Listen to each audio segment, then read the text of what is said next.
This is the biggest USC defensive line that I've seen in a very, very, very long time.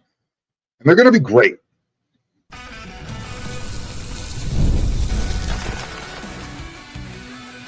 You are Locked On USC, your daily podcast on the USC Trojans, part of the Locked On Podcast Network, your team every day. Fight on, everyone. I'm your host, Mark Holkin, and thank you. Thank you for making Locked On USC part of the Locked On Network, your first listen every day. Whether you're going to watch this show on YouTube, you already know, pick a platform, download this podcast, however you listen, however you view it. This show is always free. This show always appreciates your support. I was excited for Monday. I mean, most people wake up Monday, bleh. Not me. I was ready to rock and roll. It was USC Media Day. Heritage Hall. All the assistant coaches, 40 players. Yeah, I mean, it's like Christmas for people in the media. It's great. Get everything. In fact, it's probably too much. A lot of information. I'm not going to be able to get to it all in this episode. I'm going to spread it out throughout the week as we get closer to fall camp. Well, it's going to go through fall camp, which, by the way, starts you're watching this on the 29th, Tuesday. Guess what? It opens tomorrow, the 30th. I'll be there, have everything for you, bring it back on this to the next episode of Locked On USC. So as I said, really excited for Monday. Got to see the coaches, the players. If you missed yesterday's episode of Locked On USC, that's your bad. But you know what? You can go back and watch it. I listed off all of the attendees from each of the position groups. So I'm not going to be able to mention them. I'm not going to run through the list again. You can go check it out when you're done with this episode. But there, I said it. I said it at the very top of the show. Let me emphasize it, make sure there's no ambiguity. USC's defensive line is going to dominate this year. There's no more hiding my feelings about this situation, okay? I'm all in. All my chips pushed to the middle of the table. One by one, as they kind of walked in single file into the Bachelor Lounge inside Heritage Hall, they had to walk single file. If they walked side by side, they don't fit through the door. That's how big these guys are. And literally, each of them, I think each of them had to kind of duck as they went through the door so they didn't, bop their head on the door jamb. These are the defensive linemen who are there. Jade Abasiri, 6'5", 295. Cameron Fountain, 6'5", 265. By the way, Coach Antonlynn said that Cam is the most improved defensive player from last year's class. That speaks volumes because that was a pretty talented class. And something else. More compliments for Cam Fountain. Tobias Raymond spoke to him. He said Cam was the toughest guy to block this offseason. Spring camp, PRPs, didn't matter. Cam's been a pain in the butt. And that's what you want to hear in a good way, right? So you also had Josh Jarrett. He fills out every single inch of that 6'5" body, 360 pounds.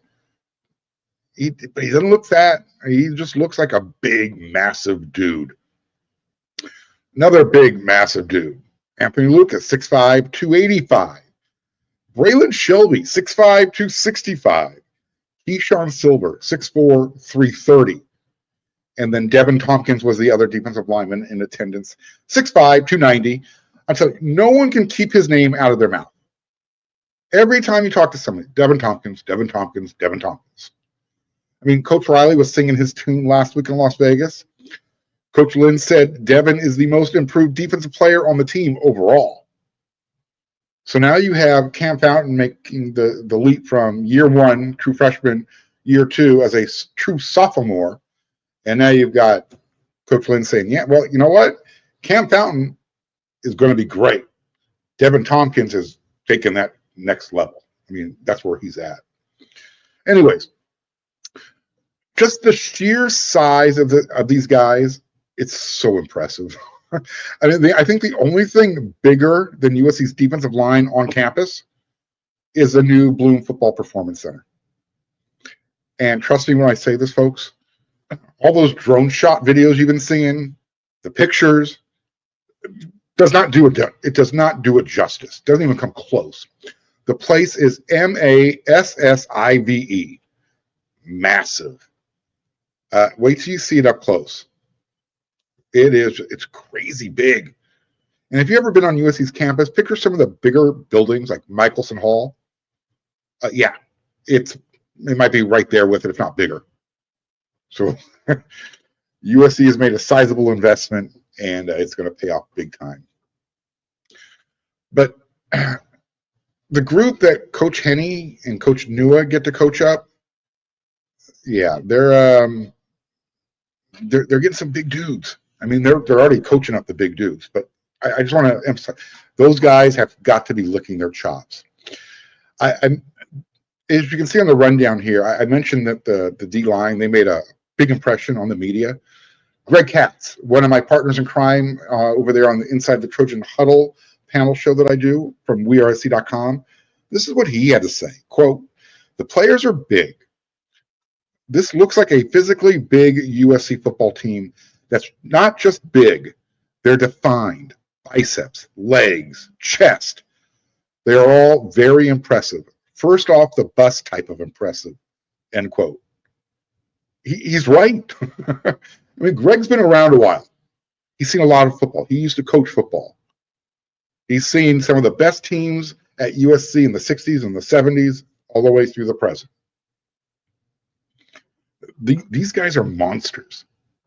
Every single one of these guys, first guys off the bus type of bodies. You've heard me say that repeatedly on this show, during the off season. I can't emphasize that enough. Look, I get it. No one has done anything yet this season.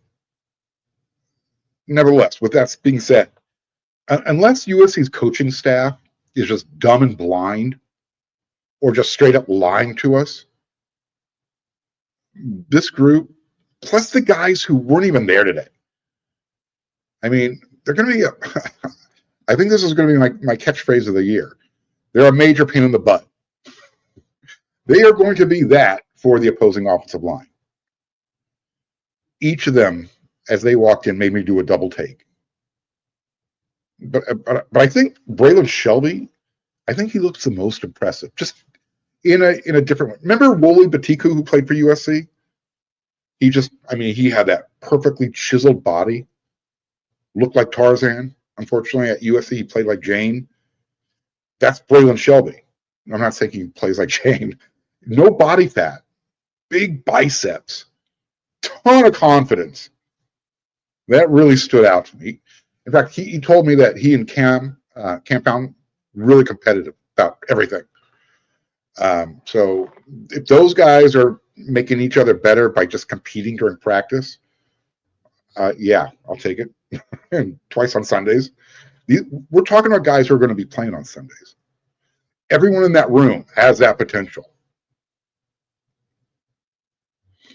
So again, let me just put it a different way. This year's defensive line is going to be the talk of college football this season, not just amongst USC folks, across the country. The big conferences are going to go, okay, we've seen that before. It's been a while, but USC is bringing back what they used to do. When USC had those dominant defensive lines, that's when they were dominating college football. So Coach Carroll, he said he was going to make the defense priority number one. Ever since he brought in Antonlynn, the way they've been recruiting, he's been 100%. He's lived up to his words, and I love that. So, like I said, this looks like one of those Pete Carroll defensive lines, the ones who just control the line of scrimmage. And these guys have a similar type of swagger, whether it's Jaw Jarrett or Keyshawn Silver, Devin Tompkins with a quiet swagger, Braylon Shelby a little bit more extroverted, more talkative, Cam Fountain I'm Cam Fountain. I mean, I keep visualizing a front four this year. You've got Cam on one side of the line, Keyshawn and Jaw lined up on the interior, and then Lucas on the other side of the defensive line. That's big bodies. And then what about Jade and Braylon and Devin, Kobe, Thanos? You excited yet? I wish you could have seen these guys. I mean, I saw them, just their jerseys, everyday civilian clothes. Once they're suited up, pads and everything, it's going to be intimidating. It's going to be scary. And if I'm an opposing player, I'm going to go, I got to go up against that all day. I'm looking over my shoulder. Does anybody else want the job? Tell you what, in 32 more days, USC fans, or anybody who's watching the show, which, by the way, thank you very much, you're going to be able to see this become a reality.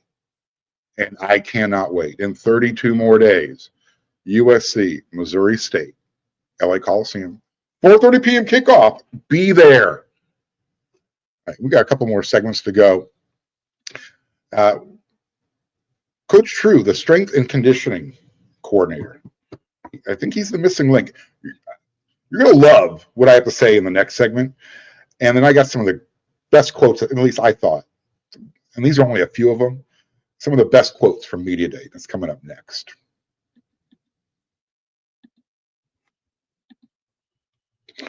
It's time to fuel up. Turn it up with a 5-hour energy transfusion. It brings the bold grape, ginger, and lime flavor of your favorite golf drink, minus the alcohol, into a quick, energizing shot. Whether you're sinking birdies or just making memories with friends, this one's a hole-in-one for your energy game.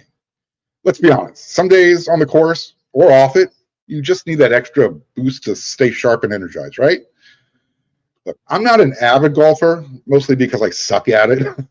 I'm just one of those grip it and hope for the best. But I remember one shot, and some will call it a fluke. I, however, prefer calling it a well-calculated miracle. I remember this one shot that took it out of the bunker, about 30, 35 yards away, and I watched it trickle it in right into the hole. It's in the hole. It gave me a 7 on a par 5, so I was proud. Golf is all about good times with good people and good flavors, of course, right? The grape, ginger, lime flavors give you the best parts of your clubhouse go-to without chasing down that beverage cart. If you go to 5hourenergy.com today, that is the number 5hourenergy.com, you can use promo code LOCKEDONGOLF to receive 20% off your order. This offer is only valid until September 30th on one order and cannot be used with other promotions. The code is not good on subscription orders as well. Whether you're meeting up with friends or trying to turn 18 holes into 36, get the energizing boost you need to power through. Order transfusion-flavored 5-hour energy shots today.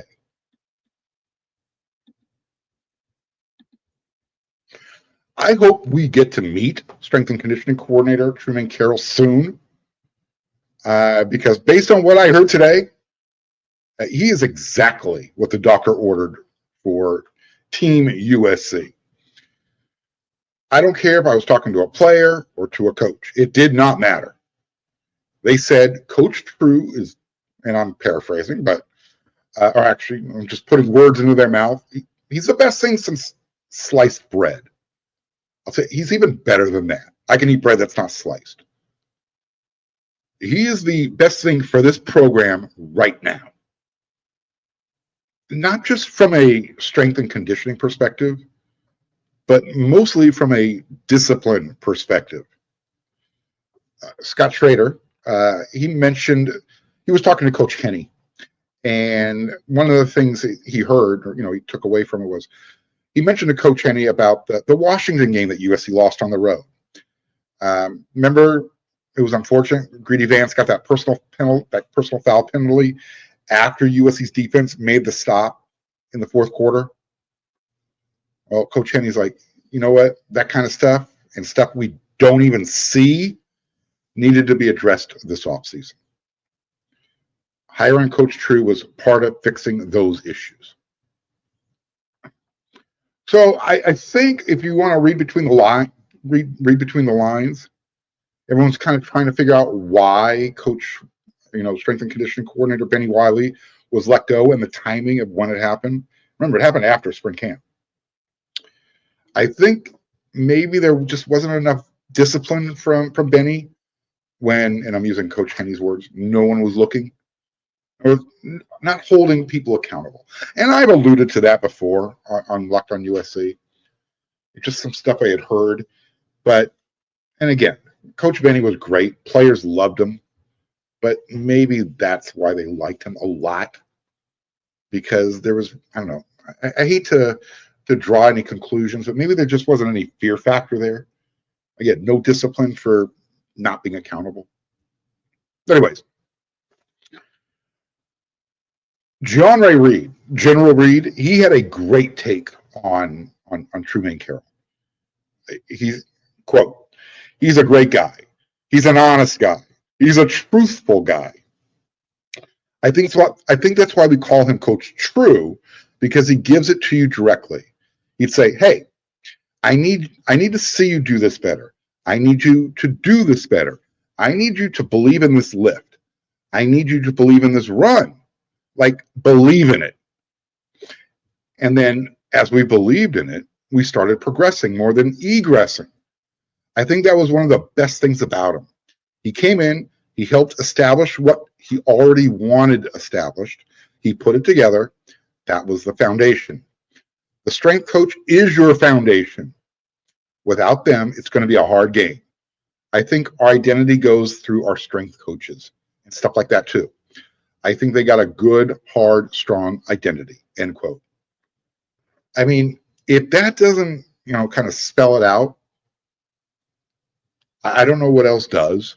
By the way, the general dude is full of great quotes. I have another one coming up in the next segment. But yeah,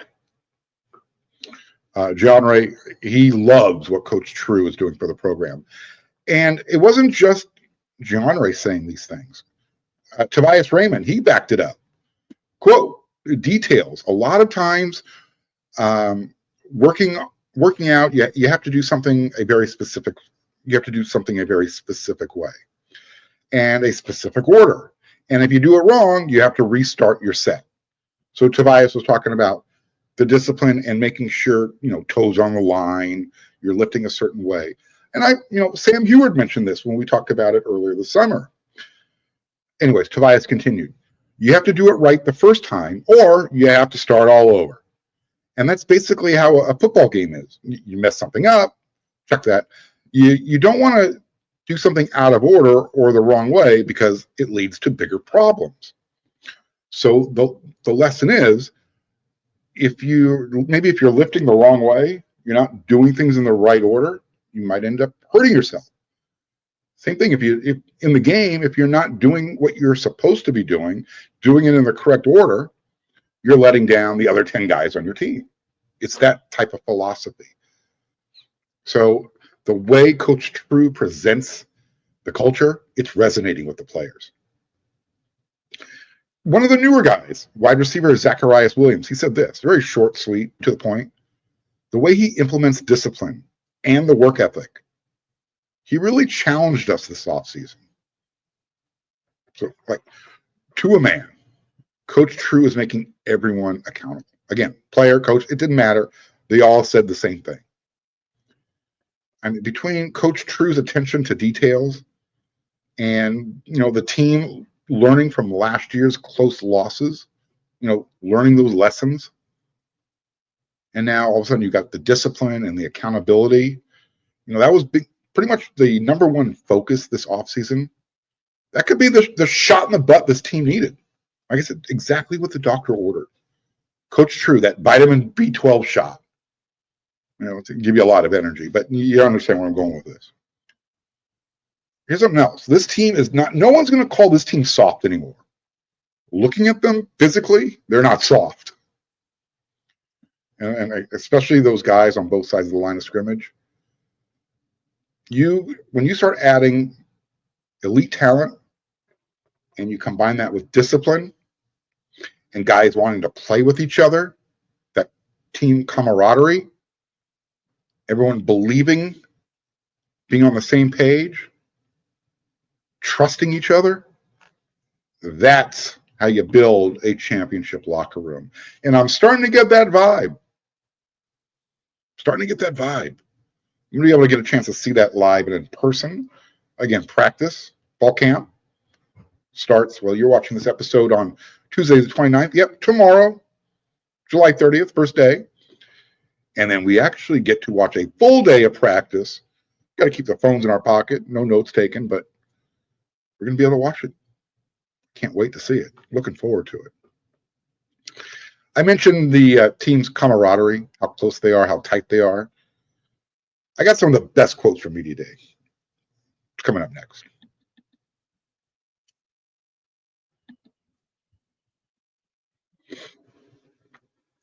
Before I get into the quotes and my biggest takeaways from Media Day, I got some bad news, got some good news. Thought I'd share that with you. Excuse me. First, the bad news. And it's unfinished, but it's not looking good. USC offensive lineman DJ Wingfield, he's officially filed a lawsuit against the NCAA. His complaint states that he stands to make roughly $210,000 to play for USC. And if they don't let him play, that's how much he's going to lose. So right now, it doesn't look like he's going to be available, not unless he gets an injunction from the courts. Or, I don't know, he might be willing to sit out if the NCAA writes him a check for $210,000. I don't think that's what he wants. I think he wants to play. I know he wants to play. But that's where we're at with that situation right now. He's had to file a suit. He's suing the NCAA. He wants that year of eligibility. I'll keep you updated as that goes. There is some good news, though. Some really good news. And I told you this was going to be coming up.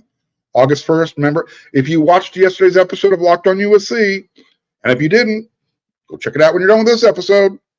And if you are watching on YouTube and you haven't subscribed yet, don't be that guy. Hit that red subscribe button. Smash that thumbs up. Keep sending in those comments. You guys are helping this show become really popular. Really popular. Thank you so much. And I don't want you to miss an episode because I don't want you to miss any information.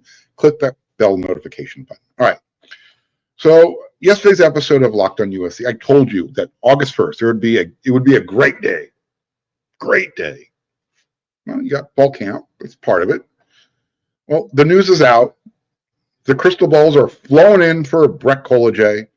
He's coming to USC. The interior offensive lineman, Kenai Pepe's teammate at IMG Academy. Yeah, well, I guess they're going to be teammates at USC starting in 2026.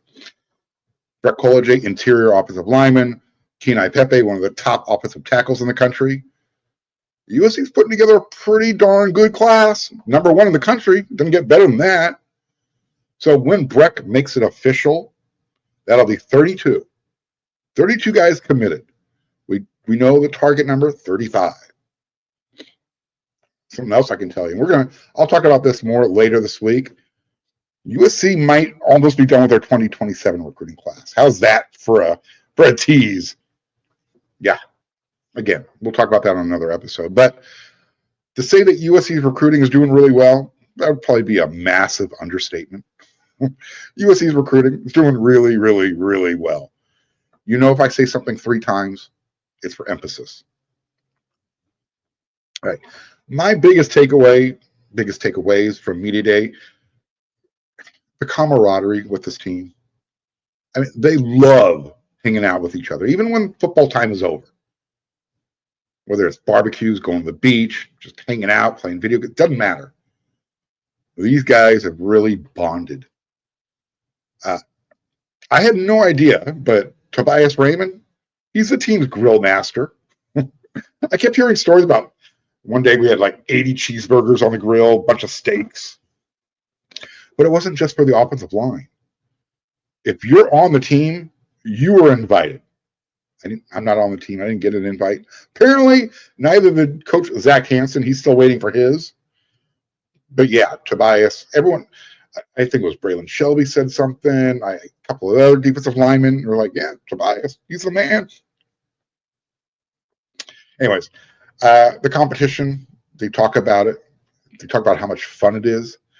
They closed out, the summer with a dodgeball game. Apparently, Lake McCree, he's the dodgeball king. Dude's vicious. Stay out of his way. He was I guess it was his team that won the whole competition.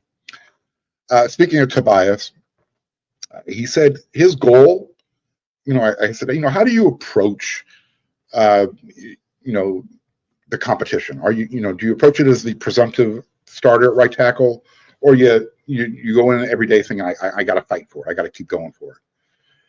He's like, no, man, I approach it as just get better every day. That's how I approach things. He also mentioned Micah Banuelos. He said, dude's a dog. The guy brings it. He makes the competition pretty intense. And it's not so much what he said, it's kind of what he said and how he said it. He kind of just gave me the impression that if you got to go up against Micah, you better be ready to go when the whistle goes, because Micah's going to be ready. And if you're not bringing that type of energy, that same type of intensity, you're probably going to be upset afterwards. Read between the lines. But this is exactly what Tobias said. Quote, he's just a grinder. He's a hard worker. He's gotten a lot bigger in the weight room, and he's become a vocal leader for us as well, end quote. I caught up with Killian OConnor. He'll switch. Look, I've been telling my everydayers, don't cut out Killian. He wasn't just a Band-Aid, an interim starting center for when Jonah decided to, it's time to get ready for the NFL. Killian's the man. And if you don't believe me, look, I don't know where it came from. Apparently, one of my everyday listeners thought I've been throwing some shade at Reed for some reason. There was an episode recently when I talked about, the different possibilities if DJ Wingfield can't go. What happens at the left guard position? I said one option would be sliding Reed to left guard and leaving Killian at center. This might be my favorite quote from Monday's media day. And there were a lot of them. I'll have more throughout the week. But this was from General Reed. He was asked, about the starting center job, beating out Killian. And he says, beat that guy out? He does everything the right way. He shows up on time. He's in the right place at the right time. He commands the room. I look up to him, and I'm older than him because I respect what he's done. Dude does everything he's supposed to do. He's smart. He knows the system. He's been around the guys who have done it at a high level, who have made it to the next level. So when you have a guy who does that, it's kind of hard to sit there and be like, okay, I'm just going to beat you out. No, you've got to respect him for who he is, because he's definitely a guy who's a contender, always a contender. I don't never want to sit back and think, oh, I've got it. Nah, he's definitely shocked me. He plays with an edge, a real edge, a walk-on guy who did everything he possibly could. Now he's on scholarship. Bro, that's a dog. He might have taken a walk-on. I went JUCO, but that's a dog. That's the JUCO mentality. People talk about going in and earning your spot, taking a spot, showing that you belong. And he's done that. It's hard to beat out a guy like that. He's been heavy competition all year in lift groups, runs, weights, even maintaining weight, muscle mass gain, stuff like that. That's a guy that I don't mind competing with because he does everything the right way. That has got to be some high praise. I don't know if Killian has heard that yet. I'm sure somebody's going to point that out to him. But that might be the most respect I've ever heard another player give to another player. And I've been following this for a long time. Killian has earned the locker room's respect. And I'm like I said, just don't count out guys. This is why I don't follow the star ranking system. 2-star, 3-star. You never know, especially guys who play offensive line. All right, so one thing that was very clear, again, my takeaway, one thing that was really clear from the players, they circled the wagons. if they're not sure how to answer a question, it was kind of funny. They all read from the same script. So if you ask a question, they're like, I'm not sure if I should answer that or how to answer that. That's probably something that Coach Riley should answer. I think I heard that like 5 times today. And it was some of the most benign questions. Do you have any personal goals that you established for yourself? Maybe, that's something Coach Riley should answer. Like, okay. But when it comes to camaraderie, no one needed to be coached up with what to say. It came naturally. It was easy for these guys. You can't fake it. I can sense BS. None of that today. None of that. It was all from the heart. And these guys are ready. They can't wait. Braylon Shelby, he was talking about trying to change up the narrative this year, the defensive line, just that group alone. I think he was asked about how come they're all wearing, single-digit numbers or, up to number 10. Braylon wears number 10. So it's just about changing the narrative. Wanted to change it up, make sure that, we kind of take last year, put it behind us. We go forward with all this new stuff. So that's why I'm so excited about this defensive line. It's not just what they said. It's how they look, what their coaches are saying. It's that feeling. Sometimes your spidey sense says, yeah, go with it. All right, you know what else you should go with? When you're done with this episode. We're done. I'm done. I'll be back again tomorrow. Talk more about the media day. See anything else that's coming down the pipe as far as the USC team is concerned. And then again, fall camp. There's a lot going on right now. So again, you're done with this episode of Locked On USC. Don't forget Brian Smith, the Portal Show on YouTube, Locked On. You can watch that. He'll get you caught up with everything that's going on in college football. And then get on over there to wearesc.com. So much content, so much written content. All the videos of the players and the coaches, we got that posted for you over there as well. So until that next episode of Locked On USC, everyone, you know what to do.